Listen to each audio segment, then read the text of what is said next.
तो शिव महापड़ ग्रंथ के प्रारंभ में इस ग्रंथ की वंदना है। जो कोई भाव और आदर के साथ शिव महापड़ ग्रंथ की वंदना करते हैं, प्रसन्न बुद्धि प्रसन्नता पूर्वक एक श्लोक शिव महापड़ ग्रंथ के प्रारंभ में इस ग्रंथ की वंदना है, भाव से और आदर के साथ। वंदे शिव पुराणम ही। हम सब, मैं अकेला नहीं, हम सब साथ में मिलकर भगवान महादेव का वांगमय स्वरूप शिव महापड़ भगवान को प्रणाम करते हैं। और शिव कथा सुनते सुनते हमारा लक्ष्य होना चाहिए शिव प्राप्तिर भवे, महादेव तक हम पहुंचे। धन नहीं, वैभव नहीं, जमीन जागीर नहीं, कुछ भी नहीं, बस हमारा एक ही भाव होना चाहिए, महादेव मिले, हम शिव तक पहुंचे। इसलिए तो हम भगवान महादेव की कथा का श्रवण करते हैं। कथा का लक्ष्य क्या होना चाहिए? कथा सुनकर हमारा लक्ष्य क्या होना चाहिए? शिव प्राप्तिर भवे। तो शिव तक कैसे पहुंच सकोगे? श्रवण प्रीति ही लालसा। महादेव की कथा सुनने की जिनमें प्रीति होगी, जिनका भाव होगा, वो महादेव तक पहुंचता है। धन की लालच नहीं, वैभव की लालच नहीं, जमीन जागीर नहीं, मान सम्मान की लालच नहीं, हमारी एक ही लालच है कि भगवान महादेव की कथा सुनने का अवसर मिले। श्रवण प्रीति ही लालसा। आपके समक्ष में कल्पित नहीं, सर्व सिद्धांत निष्पन्नम, और आप निरंतर सुनते रहे।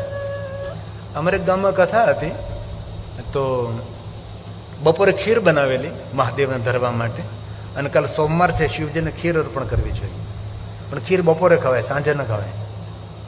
દૂધમાંથી બનેલી ચાવલયુક્ત ખીર, જાયફળ, કિસમિસ, બહુ સારો સૂકો મેવો નાખીને સુંદર સુંદર ગાય માતાના દૂધમાં બનેલી ખીર મહાદેવને અર્પણ કરી બપોરે પ્રસાદ લીધો। બપોરની ખીર વધી, હવે જેને ઘેરે ઉતારો તો એ માડીને ખીર બહુ ભાવે।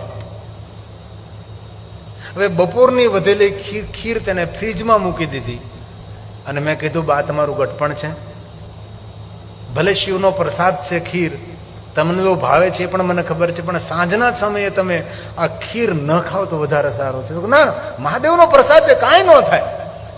હવે ફ્રીજમાં રાખેલી બપોરની ખીર સાંજે ફ્રીજમાં ઠાઢી કરેલી એ બા ઉલાળી ગયા, ખાઈ તો ગયા, પણ આખી રાત્રિ ઉક ઉક ઉક, આખી રાત્રિ હોવા ન દેતા। બોલો જો, સવારે મેં કીધું કામાજી કેમ મહાદેવનો પ્રસાદ કેવો રહ્યો? તેથી આહારમાં થોડો સંયમ રાખવાથી આરોગ્ય સારું રહે, ને આરોગ્ય સારું હોય આપણું મન પ્રફુલ્લિત રહે, સોળે કળાએ ખીલેલું રહે। તો સદા સેવ્યા સદા સેવ્યા સદા સેવ્યા સદા સેવ્યા विशेषतः इत शिव पुराण से कथा परम पावन है, जगत को पावन करने वाले, जीवन को धन्य करने वाले, ये भगवान की कथा है। ये कथा मिलेगी, क्या मिलेगा? रासुयज्ञ। रासुयज्ञ कौन कर सकता है? राजा महाराजा। अग्निष्टोम शतेन तर्पणम लभते शंभु कथा श्रवण मात्रता। भगवान की कथा सुनने मात्र से करोड़ों करोड़ों यज्ञ का जो पुण्य है, कथा श्रवण मात्र था। कथा भवति यद गृहे तीर्थ भूतमी तदगे हम अश्वमेघ सहस्राणि वाजपेशतान चतुर्वर्ग प्रदम शैवम। जहां भगवान ने अपने कथा करिए, कोई तीर्थों नो आह्वान न करવું પડે, વગર આહ્વાને ત્યાં તીર્થો બિરાજે। दौड़ता दौड़ता तीर्थो आवे, तदभूतम ही तदगेहम। दौड़ता दौड़ता तीर्थो ત્યાં વસતામ પાપનાશનમ। જે ભૂમિ પર મહાદેવની કથા ગાવામાં આવે એ ભૂમિ પર કોઈ 1000 અશ્વમેધ યજ્ઞ કરે, કરોડો કરોડો યજ્ઞ કરે, અને જે યજ્ઞનું પુણ્ય એકત્ર થાય એ પુણ્ય જ્યાં મહાદેવની કથા ગાવામાં આવે એ ભૂમિ ઉપર એકત્ર થાય, અને એ ભૂમિ પર કોઈ માણસ પોતાનો પગ મૂકે છે તો તેને શું મળે? ચતુર્વર્ગ, ધર્મ અર્થ કામ ઓર મોક્ષની પ્રાપ્તિ થાય છે। કથા સાંભળવાથી તો ખરી, પણ જે ભૂમિ પર ભગવાન મહાદેવની કથા ગાવામાં આવે એ ભૂમિ પર કોઈ માણસ પ્રવેશ કરે છે તો પ્રવેશ કરવા માત્રથી ધર્મ અર્થ કામ અને મોક્ષ એ અધિકારી એ મનુષ્ય બને એ શિવ મહાપુરાણ ગ્રંથમાં એક એક શ્લોકમાં, આ તો ખાલી વર્ણન કરું છું. इसीलिए धन्य शिव महापुरुष कथा परम पावनी यस्य श्रवण मात्र न पापी नपी.